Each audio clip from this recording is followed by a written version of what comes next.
देखिए, मैं आपसे बात कर रहा था कि मोल जो है वो क्या होता है। मोल यहाँ से मैंने नहीं आपको बताया था, मैंने अपनी शीट आपको बताई थी, लेकिन जस्ट 1 मिनट इसको जरा रीड करें। उसी का mole is defined as mass of a substance that contains Avogadro's number of particles। वो वाला मैस जिसके अंदर जो है वो Avogadro's number of atoms, molecules और फार्मूला यूनिट्स होंगे, दैट इज कॉल्ड 1 मोल। मैंने आपको इसके बारे में नहीं बताया अभी। उस वो कह रहा है कि मैस, वो वाला mass, it is defined as the amount, यानी mass of substance that contains Avogadro's number of particle. वो मैस जिसमें एवोगैड्रोस नंबर ऑफ पार्टिकल्स होंगे, दैट इज कॉल्ड 1 मोल। कहते हैं it establish the link between mass of a substance and number of particle as shown in summary of a molar calculations. It is abbreviated as mole. You know that substance में भी element, कहते हैं ये element भी हो सकता है, compound भी हो सकता है, या आयनिक सब्सटेंस भी हो सकता है। कहते हैं mass of a substance is either one of the following: atomic mass, molecular mass, or formula mass. These masses are expressed in atomic mass unit, but when these masses are expressed in gram, they are called as molar masses। यहाँ से थोड़ा सा आप देखें, मैंने बताया आपको कि when हम जो है वो इन एटॉमिक मैसेज को हम जो है वो ग्राम में रिप्रेजेंट करते हैं, दे आर कॉल्ड मोल्स है। The scientists have agreed that Avogadro number of particles are present in 1 mole of a substance, या molar masses of substance. Thus, quantitative definition of a mole is the atomic mass, molecular mass, formula mass of a substance expressed in gram is called 1 mole। अब आपने ऊपर वाला कुछ नहीं करना, आपने nothing. ठीक है, हमने इसको कहाँ से इसको करना है, इसको आप अंडरलाइन करें आप प्लीज। हमने कुछ भी नहीं ऊपर वाले से करना है। ठीक है, हमने इसको लेकर चलना है जो है वो आपके पास जो आ जाना है यहाँ से, ये इसकी डेफिनेशन। ऊपर हमने कुछ भी नहीं करना है इसको।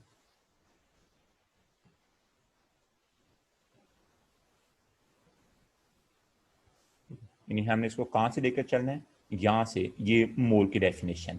ठीक है, यहाँ से स्टार्ट करना है इसको। ठीक है, क्या कह रहा है? Atomic mass, molecular mass, formula unit mass of a substance expressed in gram is called 1 mole. ठीक है, यहां से इसको, ये हाशिर प्लीज जो है वो अभी आपको मैं पापा से बात करता हूँ, ठीक है ना। तो ये हमें कह रहा है कि जी आपने atomic mass, molecular mass, formula mass expressed in gram is called 1 mole. ये इसकी डेफिनेशन। ऊपर हमने कुछ भी नहीं करना है, ये सारा हमने काट देना है। ठीक है, सर इस एक बार दोबारा रिपीट कर दें। बेटे ये डेफिनेशन आपको मैंने पेज पे लिखाई हुई है। Atomic mass, molecular mass, formula mass of a substance expressed in gram. मैंने आपसे कहा था एटम के मैस का ग्राम लिख दो, मॉलिक्यूल के मैस का ग्राम कर दो, या फार्मूला मैस का ग्राम लिख दोगे, दैट्स कॉल्ड 1 मोल। ये आपको मैंने डेफिनेशन पेज पे लिखवाई थी, जिसको मैंने व्हाट्सएप भी किया था आपको। फिर आप इसको देखें तो जब आप नीचे आते हैं तो आपसे ये मेरी बात हुई थी कि अगर आप इसको देखें, ये डेफिनेशन आपने नोट कर लिया अपनी बुक पे। सर ये लॉन्ग क्वेश्चन में भी आ सकता है मोल। बेटे जितना मैं आपको कराना उतना करते जाओ, फिर आपको बताता हूँ मैं, ठीक है ना। अभी जो है वो इसको लेकर चलो। तो ये आपकी डेफिनेशन, मैंने आपको कहा कि ये आपकी डेफिनेशन है।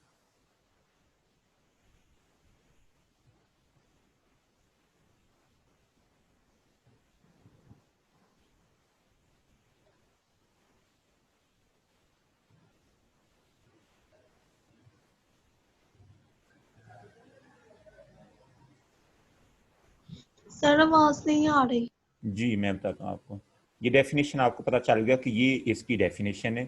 ठीक है, जो मैं आपको ये लिखाई थी, ये अंडरलाइन किया था इसको। अब इस डेफिनेशन के बाद आपने आगे चलना है, क्योंकि ये स्क्रीन के साथ चलना शुरू हो सर जाती ये है। पूरा याद। जी मैंने कहा जी इस टॉपिक में सिर्फ ये इस डेफिनेशन को लेना, बाकी ऊपर कुछ नहीं हमने तैयार करना। सर जी जी सर ये स्क्रीन पर लाइन मैन नहीं लगाता, ऑनेस्टली सेइंग। अच्छा चलो ठीक है। अच्छा अब देखिए इसकी जो एग्जांपल जो आ जाती हैं, अगर इसको हम देखें तो आपने क्या करना है। ठीक है, देखो इस पर प्लीज। एक्सक्यूज मी सर, जी ये जो मोल के ऊपर जितना लिखा हुआ है वो याद करना है? नहीं बेटे, उसको देखना भी नहीं है हमने। ठीक है, डेफिनेशन करनी है, और डेफिनेशन के बाद हमें नीचे आ जाना है। ठीक है, तो डेफिनेशन के बाद जब नीचे आते हैं तो ये आप देखें इसकी पहली definition, atomic mass of carbon expressed as 12 gram. ठीक है, आपने पढ़ा था ना, इसको आपने लिखा था अगर आपको याद हो। ठीक है, तो आपने लिखा था ऐसे करके कि सर ये C, ठीक है, 6, ठीक है, और ये क्या था आपका 12, दिस वन। फिर आपने इसको कहा था कि सर ये आपका आ जाएगा जो है वो 12 ग्राम, ठीक है। और कैसे 12 ग्राम आपने लिखा था, अगर आपको याद हो तो आपने कहा था कि सर दिस इज जो है वो 12 ग्राम। सर ये जो 6 है ये इसका एटॉमिक मास है। जी, जो नीचे वाला नंबर होता है वो हमेशा अटामिक नंबर होता है और ऊपर वाला जो है वो अटामिक मास होता है। नीचे वाला अटामिक नंबर होता है और ऊपर वाला अटामिक मास होता है। तो आपने कहा था सर 12 ग्राम, ठीक है, 12 ग्राम, और दैट्स इक्वल टू 1 मोल। ये 1 मोल की इक्वल आ जाना है, दिस कॉल्ड 1 मोल। तो वही वो कह रहा है जो है वो atomic mass of carbon express as 12 gram, कि जब हम कार्बन के मास ग्राम लिखेंगे तो 1 मोल बन जाएगा। तो ठीक है, ये आप एग्जांपल आपने शेयर की थी। अब देखो उसने कहा कि मालिकुलर, ये चूंकि वाटर मालिक्यूल है ना, तो वाटर का जो मालिकुलर मास है, आप उसने कहा molecular mass of water express as 18 gram, ठीक है। आपको मैंने लिखवाया था, ठीक है, कि ये आपके पास आ जाएगा वाटर, और क्या लिखवाया था आपको अगर आप याद हो, ठीक है, तो मैंने आपको कहा था कि ये आपका वाटर H2O,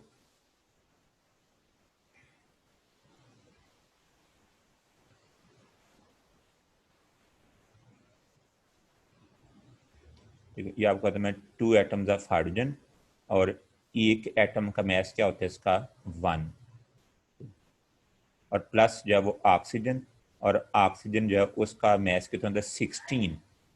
यानी ये मैं थोड़े छोटे मैथ्स हैं, इसको याद करने भी पड़ने हैं ना, मैं आपको लिखवाए थे थोड़े से ये, ठीक है। वी हैव 16, तो जब इसका हम सम करेंगे तो सम हमारा क्या आ जाएगा 18, sum is card we have a 18। तो ये आपका जो है वो 18 ग्राम जब हम करेंगे, ठीक है, 18 ग्राम, ठीक है, तो 18 ग्राम जो है वो हमारे पास क्या आ जाएगा, that's also equal to 1 mole, ये 1 मोल की इक्वल हो जाएगा। अगर आपको थोड़ा सा याद हो तो मैं आपको जो है वो इसका जो है वो पूरी डिटेल सर आपको, ऑक्सीजन का मास 18 होता है। नहीं बेटे, ऑक्सीजन का मास 16 है, ये मैंने टोटल दिया ना।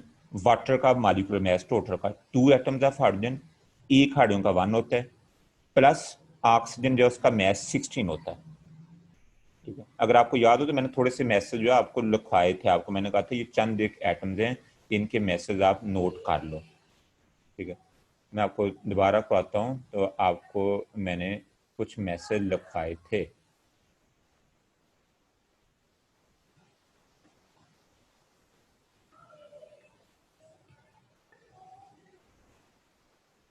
ठीक है। मैंने कहा था हाइड्रोजन का जो है वो एटॉमिक नंबर हाइड्रोजन का 1, और इसका ऊपर वाला जो नंबर है ये मैस नंबर, इसका मैस नंबर, मैस भी राउंड ऑफ करके 1 नहीं है, ठीक है। फिर आपको मैंने कहा था कि कार्बन, ठीक है, कार्बन जो है उसका एटॉमिक नंबर 6 होता है, और कार्बन का मैस जो है वो 12 होता है, ठीक है, ये आपको मैं लिखवाए थे। फिर आपको मैंने कहा था जैसे नाइट्रोजन है, ठीक है, तो नाइट्रोजन जो है उसका एटॉमिक नंबर 7 होता है, और इसका मैस नंबर जो है वो 14 होता है। फिर आपको मैंने इस तरह रखा था ऑक्सीजन का, सर ये जो ऊपर 14 ये एटॉमिक मास है इसका जी, नाइट्रोजन का। जी, ऊपर वाला जो मैसेज, ये सारे ऊपर वाले मैसेज हैं वो अटामिक मैसेज हैं, नीचे अटामिक नंबर होते हैं, ठीक है। ऑक्सीजन जो है उसका अटामिक नंबर 8 है, ठीक है, और इसका मैस जो है वो 16 है, ठीक है। यानी ये जो सारे मैसेज हैं, ठीक है, जैसे मैं आपको कह रहा हूँ, ठीक है, कि ये ऊपर वाले जो टर्म्स होती हैं ये आपके पास जो है वो अटामिक मैस होता है, this is called atomic mess.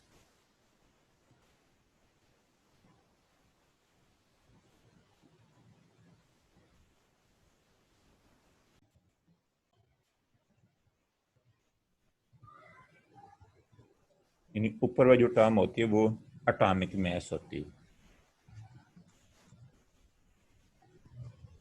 और जो नीचे वाली टर्म होती है ये हमेशा जो है वो अटामिक नंबर होती है, जैसे कॉल्ड अटामिक नंबर। और आपको पता है कि अटामिक नंबर का मतलब होता है कि नंबर ऑफ प्रोटॉन, कि इसमें प्रोटॉन कितने, ठीक है, that's a number of protons,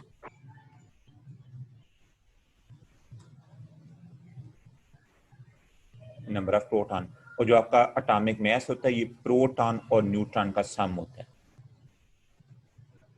यानी ये जो है वो सम किसका, प्रोटॉन, ठीक है, प्रोटॉन जो है वो प्लस न्यूट्रॉन, ये प्रोटॉन और न्यूट्रॉन का सम होता है। अब इस तरह में कुछ और भी आपको लिखवाए थे अगर आपको याद हो, ठीक है, जैसे आपसे मैंने कहा था कि सल्फर, ठीक है, सल्फर जो है वो 16, ठीक है, ये 16 आ जाएगा और ये आ जाएगा 32, ठीक है। फिर आपको मैंने लिखवाया था सोडियम,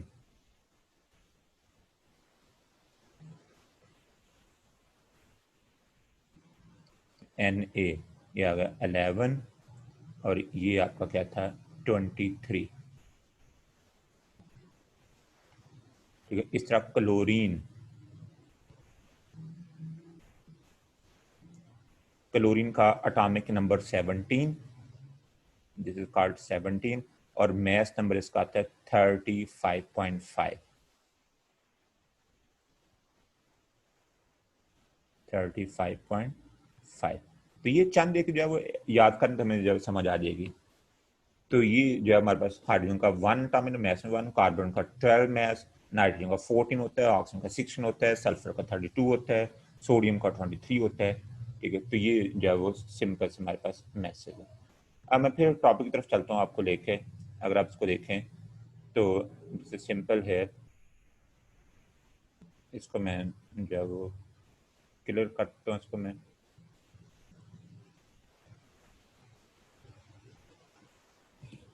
तो आप देखें इसको जी। फिर इसको तो पहले डेफिनेशन लिखी, तो मैंने कहा कि atomic mass of carbon express as 12 gram is equal to 1 mole, molecular mass of water 18 gram is equal to 1 mole, ठीक है। सल्फ्यूरिक एसिड का 98, ठीक है। देखो सल्फ्यूरिक एसिड का फार्मूला क्या है, इसको देखो ना, आराम से बात सुनो, कोई ऐसे इशू वाली बात नहीं है। मतलब सल्फ्यूरिक एसिड, इसका जो है वो अगर आप यहाँ से देखें तो मैं जो है वो ले लेता हूँ जी 2 एटम्स ऑफ हाइड्रोजन, तो एक एटम का जो है वो आ गया 1 आपके पास,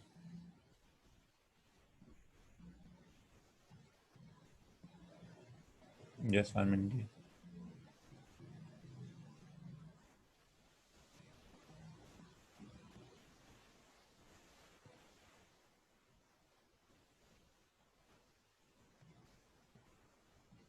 जी चलिए मैं पेन से यूज़ कर लेता हूँ, इजी हो जाए मेरे लिए। आप इसको देखें तो आपके पास 2 एटम्स ऑफ हाइड्रोजन, ठीक है, और डेफिनेटली जो है वो एक हाइड्रोजन का मास क्या जी, we have a 1 here, plus आपके पास सल्फर, ठीक है, सल्फर जो है वो उसका मास कितना अभी आपको लिखाया 32, वी हैव अ 32, प्लस जो है 4 एटम्स ऑफ ऑक्सीजन, पहले मैं 4 लिखूंगा, ठीक है, we have a 4 atoms of oxygen, और एक ऑक्सीजन का कितना है 16, यानी ए का 16, we have a this one.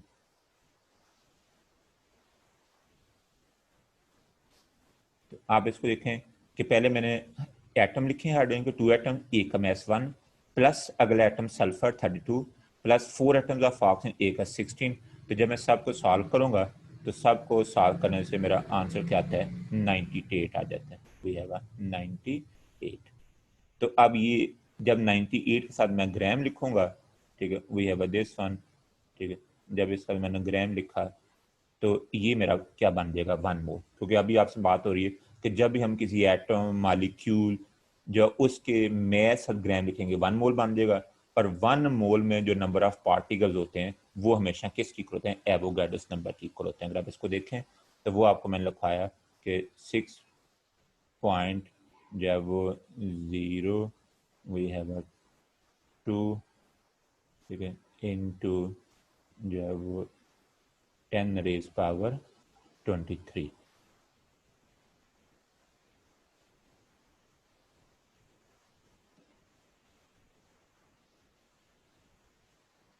This is 23। तो ये हमारे पास जो है वो जो नंबर आता है this is called Avogadro's number, ये हमारा जो है वो एवोगाड्रोस नंबर। अब दूसरे इसको देखें, ये भी एग्जांपल आपसे मैंने शेयर की थी अगर आपको याद हो, तो ये हमारे पास NaCl, ठीक है, सोडियम जो है उसका अगर आप ऐड करेंगे तो आपको फ़ौरन पता चल जाएगा कि यार सोडियम जो है उसका जो है वो मैस जो है सर ने भी लिखवाया है कि 23 है जी, वी हैव अ 23, और प्लस क्लोरीन, एक क्लोरीन का मैस क्या है 35.5, अभी आपको मैंने लिखवाया, ठीक है, वी हैव अ 30 जो है वो 35.5। तो जब इसका मैं सम करूंगा तो इसका सम क्या आ जाएगा 58.5 आ जाएगा।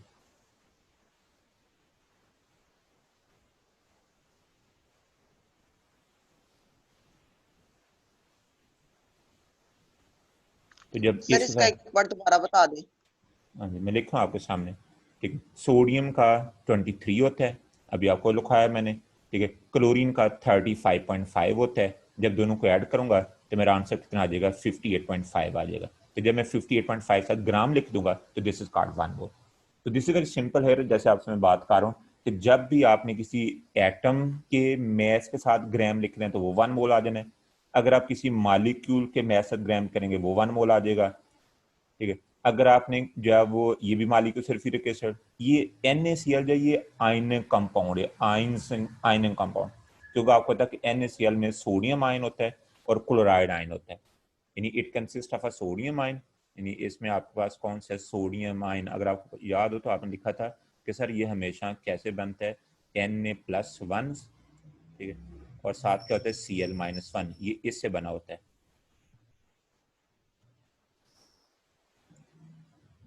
देश वन।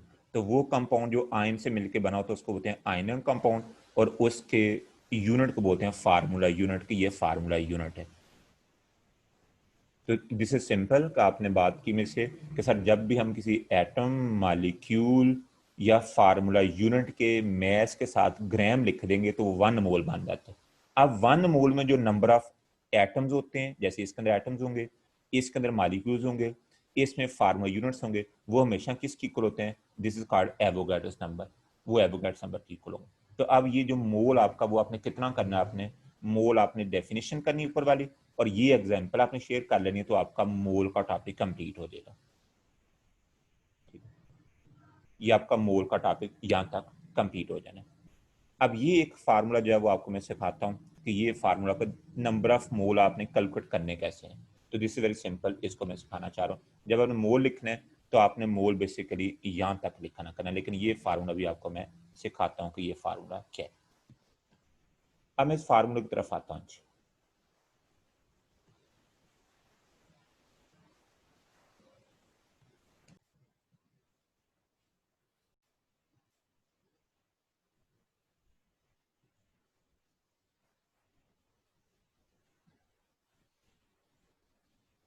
देखें जी, इसको मैं क्लियर करता हूँ इसको।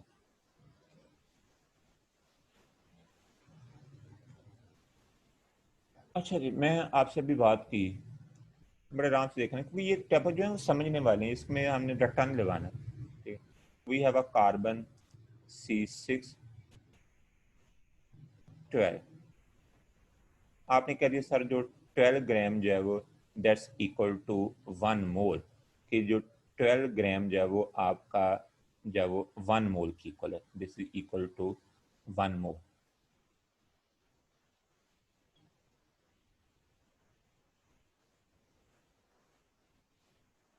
ये आपके 1 मोल की इक्वल।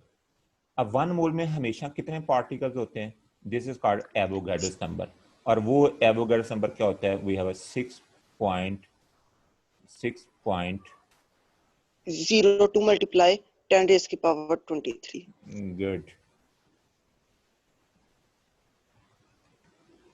6 पॉइंट आपका आ जाएगा जी 6 पॉइंट जो वो 0, ठीक है, 2, ठीक है, इंटू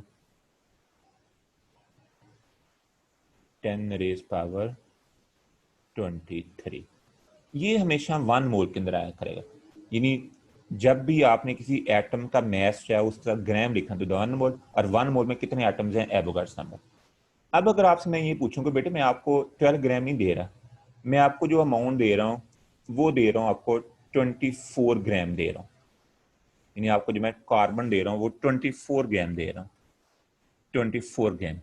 तो मुझे आपने बताया ना कि क्या 24 ग्राम भी 1 मोल की इक्वल होगा, जी कौन बताएगा मुझे जी? 12 ग्राम तो 1 मोल की इक्वल है ना, क्योंकि वो कैसे 1 मोल कि मैंने इस एटम के मास का जब ग्राम लिखूंगा दैट्स इक्वल टू 1 मोल। तो 1 मोल जो है वो उसके अंदर कितने पार्टिकल्स होंगे, एवोगाड्रोस नंबर। अब मैं आपको 12 ग्राम नहीं दिया, आपको मैंने 24 ग्राम दिया, तो 24 जी ग्राम। सर ये भी सर 24 ग्राम भी इक्वल 1 होगा मोल के। 1 मोल के। जी नहीं बेटे, 12 ग्राम 1 मोल है, ये मेरा स्टैंडर्ड बन गया। लेकिन मैंने जब इसकी ये अमाउंट डबल करता हूँ ना 24 ग्राम, तो मेरी ये अमाउंट भी डबल हो जाएगी। नो वी हैव अ 2 मोल। अब मेरे पास जो है वो 2 मोल बन जाएंगे, क्योंकि 12 ग्राम कार्बन का 12 ग्राम 1 मोल की इक्वल है। ये तो नहीं कि जो मर्जी लिखूंगा वो 1 मोल आ जाएगा। अगर मैं ये अमाउंट जो है वो कार्बन की थ्राइस करता हूँ, जो कि 36 ग्राम बनती है, तो 36 ग्राम जो है वो आपका आ जाना है जो है वो दैट्स इक्वल टू 3 मोल। अब वो 3 मोल हो जाएगा, दैट्स इक्वल टू 3 मोल। तो ये मेरा स्टैंडर्ड है कि जब भी आप किसी एटम के मैस के साथ ग्राम लिख देंगे तो वो उसका 1 मोल बन जाएगा। लेकिन 1 मोल से फिगर बड़ी भी हो सकती है, छोटी भी हो सकती है। लेकिन मैंने अगर आपको ये कहा कि इसको मैं 24 ग्राम करता हूँ तो 24 ग्राम तो 2 मोल की इक्वल है, और अगर इसको मैं थ्राइस करता हूँ तो 3 मोल की इक्वल आ जाएगा। ठीक है, अब मुझे बताओ कि ये जो 2 मोल था, इसके अंदर जो है वो अब नंबर ऑफ एटम्स कितने आ जाएंगे, नंबर ऑफ एटम कितने आ जाएंगे? वो हो जाएंगे आपके 2 इंटू एवोगाड्रोस नंबर, यानी अब नंबर ऑफ एटम जो है वो इससे डबल ज्यादा हो जाएंगे। यानी अब नंबर ऑफ एटम कितने हो जाएंगे, इससे डबल ज्यादा हो जाएंगे। और इसको अब नंबर को मैं लिखा करूंगा एन, एन, और ये लिखा करूंगा ए कैपिटल। ये आपने इस कैपिटल लिखना है, इसको होता है नंबर एवोगैड्रो। ठीक है, इसको सोडियम नहीं कहना, सोडियम का ये जो है वो स्मॉलर होता है। ठीक है, तो ये आपका नंबर एवोगैड्रो, ये नंबर ऑफ एटम इससे डबल हो जाएंगे, क्योंकि 1 मोल में एवोगैड्रो नंबर थे। तो जब मैंने ये अमाउंट डबल किया है तो मोल भी डबल हो गए, तो नंबर ऑफ एटम भी डबल हो गए। और अगर मैं इसकी बात करता हूं तो डेफिनेटली इसमें क्या आ जाएगा, इसमें we have here 3 into Avogadro number.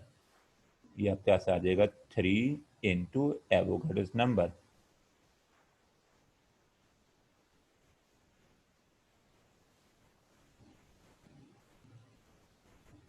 ये देखो 3 इंटू एवोगैड्रो नंबर। अब आपको मैं सिंपल सा फार्मूला सर देता हूँ जी। सर ये जो आपने एन नहीं लिखा है कि हम 1 मोल के साथ भी लिख सकते हैं?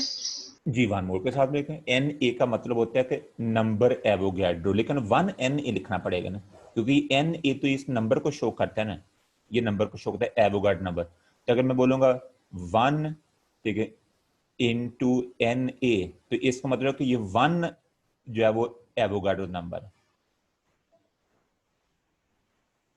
ठीक है, फिर लूंगा 1 इंटू एन ए, यानी 1 एवोगैड्रो नंबर। तो अगर 2 से तो 2 आ जाएगा। अब अगर आपसे मैं ये कहूं कि बेटे आपके पास सपोज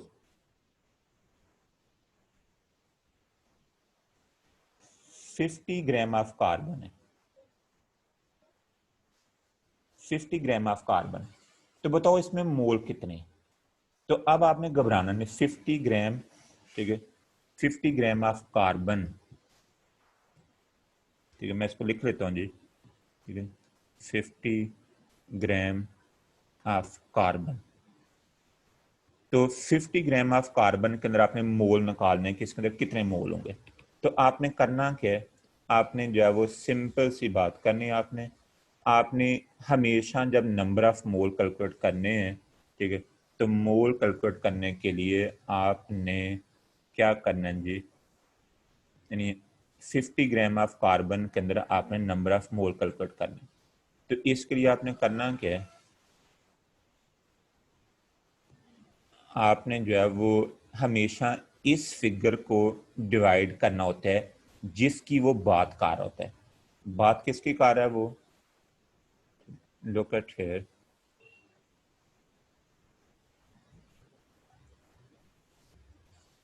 यानी आपने जो है वो 50 ग्राम ऑफ कार्बन के मोल निकालने हैं। तो 50 ग्राम ऑफ कार्बन के मोल कैसे निकालने हैं कि आपने जो है वो इसको डिवाइड करना है, किसको, जिसकी वो बात कर रहा है। बात किसकी कर रहा है वो, 50 ग्राम।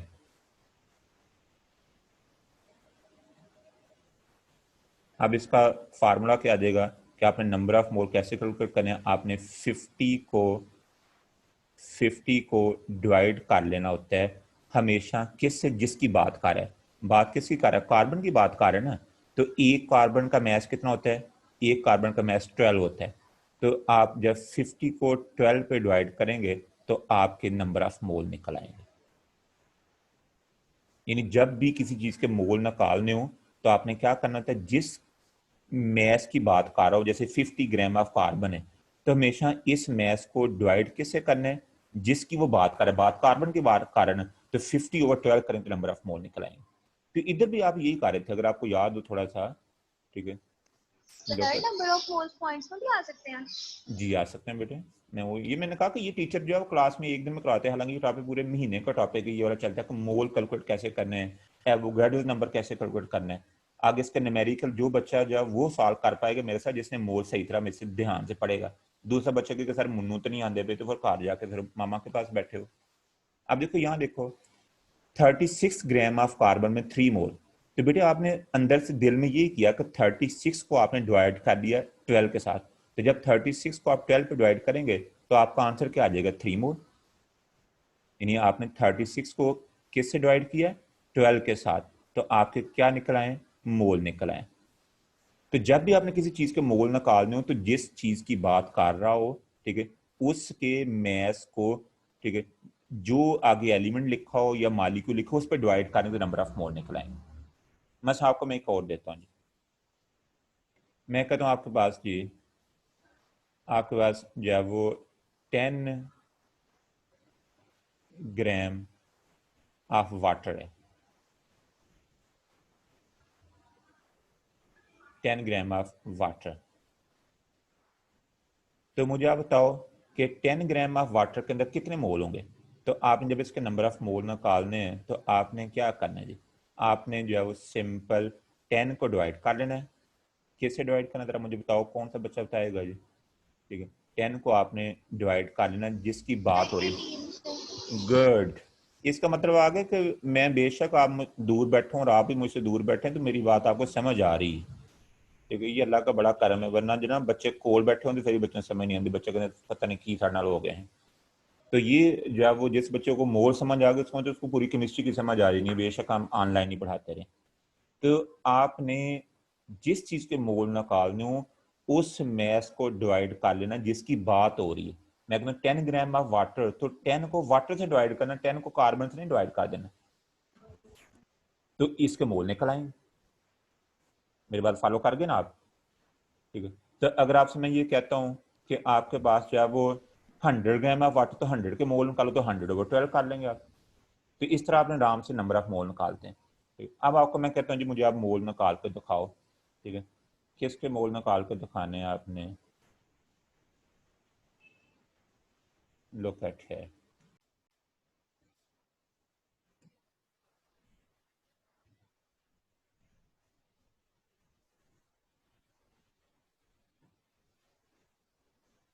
आप मोल के निकाल के दिखाओ जी मुझे 10 ग्राम ऑफ जी 10 ग्राम ऑफ सोडियम। हाँ दिया। 10 ग्राम ऑफ सोडियम के मोल निकाल के दिखाओ मुझे, क्या करोगे आप? सर 10 को 32 से डिवाइड करेंगे। 10 को किस पे डिवाइड करना है? सर 32 से।